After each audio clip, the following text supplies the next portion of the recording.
Seguimos en su programa Despertar Político. Señores, en el día de ayer yo justificaba el por qué no había campaña sucia contra el expresidente Leonel Fernández con las declaraciones de Quirino, Ernesto Paulino. Y lo hacía desde el conocimiento que tengo sobre los temas de narcotráfico. Quirino en este momento actúa desde el resentimiento, desde el rencor y la amargura. Y hasta propiamente pudiéramos decir desde el miedo. Y yo decía esto porque con la profundidad que se pueda tener en estos temas de campaña sucia, yo no he escuchado a los verdaderos integrantes que permanentemente han tenido una campaña sucia contra los dirigentes políticos que son Vincho Castillo y ese grupo. No he escuchado para nada a la Fuerza Nacional Progresista decir nada sobre estas declaraciones de Quirino. Y yo veía a Vincho como un loro siempre hablando de esto. Quizá por su distancia con Leonel, pero esa distancia, en esa distancia usted se da cuenta todo lo que era un libreto político. Ayer hablaba, por ejemplo, en el contexto que se produce la extradición de Quirino. Y aunque la gente no lo entienda ni lo crea, en muchas ocasiones, los cárteles principales de las drogas en Colombia influenciaron poderosísimamente en los años 90 a la República Dominicana, en la República Dominicana, utilizándola como puentes para el trasiego de todo tipo de drogas que iba de tránsito hacia los Estados Unidos. Y Quirino fue un eslabón. Quirino Ernesto Paulino fue un eslabón. Al igual que el cartel de Medellín, al igual que el cartel de Cali, al igual que el del norte del Valle, al igual que las organizaciones criminales. Quirino necesitó militares, necesitó empresas, necesitó rutas lícitas y necesitaba colocar, según él, en su mente a un presidente que le pudiera resolver. Si Hipólito Mejía hubiese ganado la reelección del 2004, tampoco Hipólito Mejía, también Hipólito, lo iba a extraditar sin ningún problema, porque ya no dependía ni de un presidente ni de un estado, dependía de una solicitud en virtud de un tratado. Ahora, ¿qué es lo que ha ocurrido aquí? Que como la clase política se ha fajado a ofenderse, es más fácil ahora decir que lo que Quirino Ernesto Paulino está diciendo es campaña sucia. Porque aquí hay mucha gente que no puede profundizar con este tema y que sus vínculos están ahí. Quirino dijo: yo era el papá de todos los capos, y cuando lo digo, y lo afirmó, y cuando lo digo es porque yo era el papá de todos los capos. Señor, ¿ustedes saben lo que significa esa declaración de Quirino? ¿Ustedes saben lo que significa esa declaración de Quirino? El hombre más poderoso del narcotráfico en la República Dominicana, que era el papá de todos los capos que se han movido en la República Dominicana. Eso implica que era el padre de Florian Félix, el padre de toda esa ramificación, el padre de todos esos grupos que cayeron presos con él hasta el sol de hoy. Hasta el sol de hoy. Cuando un narcotraficante se movía a nivel estructural en la capital, lo que Quirino quiso decir ahí es que toda esa mercancía ilícita se movía para él y la cobraba él, porque él tenía que dar respuesta a un grupo internacional que eran los colombianos. Yo ayer hablaba de una obra importantísima escrita por Edgar Torres, autor de Mercaderes de la Muerte, y el fiscal Armando Sarmiento, los rehenes de la mafia. En el año 1994 habían asesinado el cartel de Cali, no, el del norte del Valle del Cauca, mandó a asesinar conjuntamente con una ramificación del cartel de Cali a un candidato presidencial llamado Álvaro Gómez Hurtado, candidato presidencial que había prometido acabar con el negocio del narcotráfico en Colombia. Lo acecharon y lo mandaron a matar. Ahí, Hernández Gómez Bustamante, alias Rasguño, hoy preso a 30 años de prisión, preso en Miami está, dijo claramente cómo fue que se organizó la vuelta para matar al candidato presidencial Álvaro Gómez Hurtado.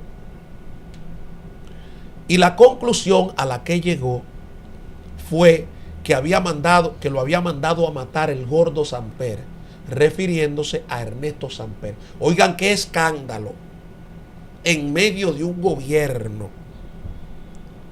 Oigan qué escándalo en medio de un gobierno. Estamos hablando del 94, estamos hablando en el 95, porque lo mataron en el 95. Pero en el cuatrenio 94-98, que surgen varios procesos, se producían entonces los allanamientos a el cartel de Cali, a los miembros del cartel de Cali y al reducto del cartel de Medellín. Y entonces surgían documentaciones importantísimas hacia las estructuras políticas, de colaboración por parte de los grandes cárteles a las estructuras políticas. Por ejemplo, aquí yo tengo una carta, porque el narcotráfico en esa época, que era paralela a lo que ocurría en la República Dominicana, tenía capacidad de influenciar en el Senado de la República para que ocurrieran cosas a favor del crimen organizado. Y por ejemplo, se le filtró en uno de los allanamientos una carta dirigida, por ejemplo, enviada por Miguel Rodríguez Orejuela, José Santa Cruz Londoño, alias Chepe Londoño o Chepe Santa Cruz, Iván Urdinola Garaje, esposo de Lorena Henao. Porque Iván Urdinola Garaje tenía una gran ramificación en el cartel de la costa, y ese cártel, que era prácticamente el del Pacífico, tenía una estructura en el Congreso colombiano, y era el hombre más avesado, era el hombre más estructurado después de los Rodríguez Orejuela, de Pacho Herrera, de Juan Carlos Ramírez Abadía y de un grupo de narcotraficantes como por ejemplo Chepe Santa Cruz Londoño. Y entonces esas estructuras, no solo de narcotráfico, porque no era narcotráfico, militar y política, influenciaban. Y los Estados Unidos le prestaron atención a eso y lo que ocurría en la República Dominicana. Estamos hablando de el 23 de octubre del año 1995. 9 años después se va a producir un cambio estructural en el apresamiento de Quirino. La extradición. Pero el seguimiento va a iniciar 3, 4, 5 años antes de la extradición. ¿Por qué yo traigo esto a colación? Porque el gobierno de Leonel Fernández, que no ha sabido, o la gente del grupo de Leonel Fernández que no han sabido, y no tienen un vocero natural que se encargue de estos temas,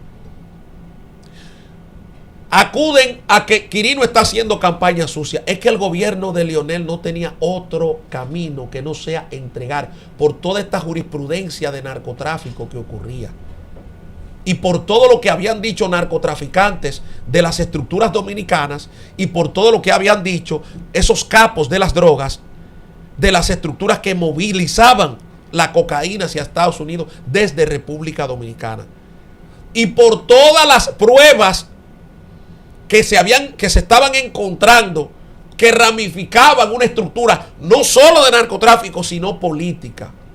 Y aquí yo le traigo una carta del 23 de octubre del año 1995, enviada por los narcotraficantes que le acabo de mencionar. Hoy nuestra lucha está centrada en la abolición de la justicia sin rostro y para ello es indispensable su colaboración económica. Por esta razón, acudimos a usted para que nos ayude con la suma de 150 millones de pesos. El costo político y financiero de este proyecto será de 7,000 millones de pesos contra resultado. Un cartel buscando dinero para pagarle a senadores, a quien le enviara. Las alianzas económicas de la mafia no operaron exclusivamente a efectos de las campañas a Congreso y Presidencia de la República. Tras el asesinato en junio de 1996 de José Alcides Loaiza, primo del sangriento narcotraficante Henry Loaiza, el Alacrán, se descubrió esta carta cuya autenticidad han aceptado los ares del cartel de Cali. Una comunicación enviada por los grandes capos de la droga buscando financiamiento para provocar un cambio en la estructura de la justicia y un cambio en la estructura política. Pero, por ejemplo, aquí, que este libro es formidable, aquí se ven órdenes, por ejemplo, de alojamiento a los senadores del momento. Cuando estalle ese proceso, ese escándalo del proceso 8000, tanto Hipólito Mejía como Leonel Fernández, en una acción de continuidad de Estado, deciden colaborar abiertamente con los Estados Unidos para provocar, en específico Hipólito Mejía, para colaborar con la entrega de grandes capos de las drogas en la República Dominicana y entregárselo a Puerto Rico y entregárselo a los Estados Unidos. Quirino, al manejar rutas náuticas, rutas lícitas del narcotráfico en Colombia, en la República Dominicana, proveniente de esa mercancía que llegaba de Colombia, comienza a darse a notar porque grandes capos y narcotraficantes de todo este desbarajuste que provocó el plan 8000 y posteriormente el plan Colombia,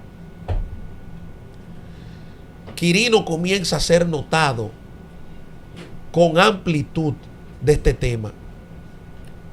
¿Qué es lo que ocurre con todo esto? Que Quirino ya era un rehén de estas estructuras, porque estas estructuras, como les dije, no eran exclusivas de tráfico entre un grupo u otro. Quirino llegó a ser la figura más respetable en el Caribe. Oigan lo que estoy diciendo. Quirino llegó a ser la figura más respetada del Caribe, porque Quirino garantizaba con su palabra, le garantizaba a los narcotraficantes colombianos con su palabra la entrega de la mercancía a tiempo y el pago de la mercancía a tiempo. Por eso cuando él se define como el papá, que él era el papá de todos los capos en la República Dominicana, eso tiene una trascendencia que ni siquiera, no se imagina gente de la Fuerza del Pueblo lo que él está diciendo, la profundidad de lo que él está diciendo. Lógicamente que hay un grupo de idiotas ahora diciendo que esto es campaña sucia. Quirino actúa al igual como actúa el Chapo, al igual como actúa, por ejemplo, al igual como actúa estos grandes capos de las drogas. Puso un ejemplo del caso de Álvaro Gómez Hurtado. ¿Quién es que dice que fue el gordo Samper? Hernández Gómez Bustamante, preso por narcotráfico y extraditado a los Estados Unidos, porque se siente traicionado, porque ese grupo colaboró para matar a Pablo Escobar, porque Pablo Escobar quería matar a Hernández Gómez Bustamante. Entonces, como lo quería matar, ellos colaboraron conjuntamente con la policía, con un grupo de efectivos colombianos para apresar y desmantelar el cartel de Medellín. Pero lo que no se daban cuenta era que el cartel de ellos también iba desmantelado. Entonces, ese capo dolido, es lógico que mencionara a Samper. Como hay muchos testimonios, Hay muchísimo, este libro está lleno de testimonios de gente que colaboraba en la campaña. Por ejemplo, aquí, dentro de las cosas inéditas que tiene este libro, aquí hay una foto de Ernesto Samper y Helmut Kohl. Distintos documentos muestran que se buscó gestionar la mediación de Alemania ante Estados Unidos sobre temas de narcotráfico. Miles Fleischer reveló los términos de las aproximaciones. Y el señor Guillermo Villa Alzate, abogado del cartel, cumplió además la tarea de intimidación de testigos bajo la amenaza de muerte, capturado en Cali. Ese es un abogado. Era una estructura y Estados Unidos se comprometió a combatirla en el Pacífico y a combatirla en el Caribe. Entonces, Quirino no está actuando por mandato de nadie, esa es mi creencia. No está actuando por mandato de nadie. Y lo que creo es que Quirino está actuando como actúan todos los narcotraficantes importantes que tuvieron un gran poder en el tiempo, desde el dolor, desde el rencor, desde la amargura, desde lo que tenía y no pudo ser. Estas estructuras fueron desmanteladas. Lo que pasa es que aquí no se hace pedagogía con este tema. En Colombia usted encuentra una bibliografía hermosa sobre estos temas. Encuentra documentos desclasificados. Aquí no, aquí se ha hecho farándula. Aquí se ha hecho cháchara con esto. Aquí, fulano, todavía estamos, que es campaña sucia. Eso no es campaña sucia. Está actuando desde el dolor. Y ayer dije, profundicen sobre lo que era que representaba Quirino, Ernesto Paulino en la República Dominicana.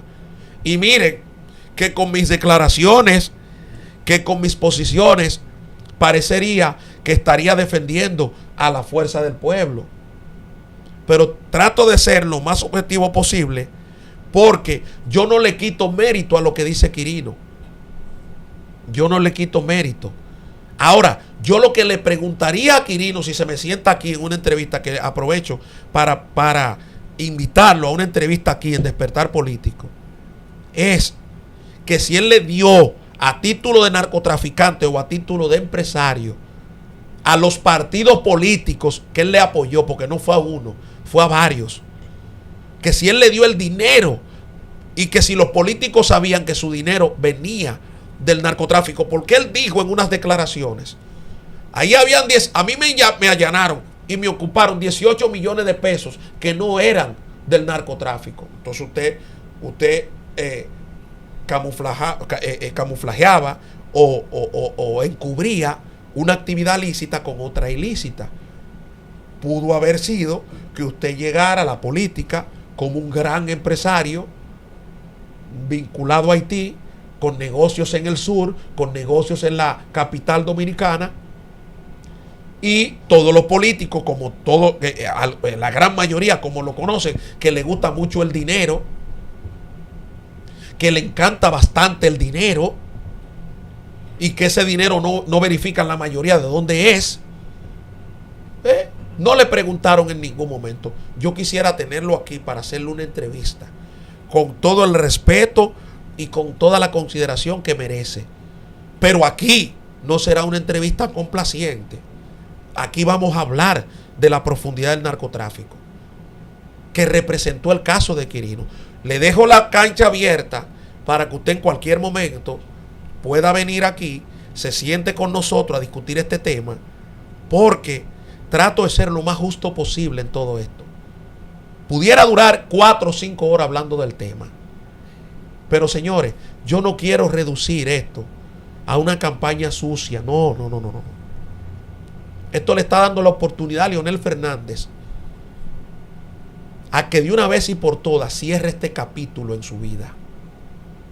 Cierre, a diferencia de Ernesto Samper con Leonel, aquí hay documentos. Aquí hay más de 100 documentos que fueron ocupados en los allanamientos que le hicieron a los grandes capos de las drogas en Colombia. Yo quiero ver un libro, porque todavía no lo he visto, yo quiero ver algo. Y cuando viene a verlo hay. Ahora sigo con la pregunta. ¿Era en calidad de empresario o narcotraficante que usted le daba el dinero a los políticos dominicanos? Nos vamos a una pausa y cuando regresemos, venimos con un invitado de lujo, Joel Díaz, ex candidato presidencial del Partido Revolucionario Dominicano y un gran amigo de esta plataforma.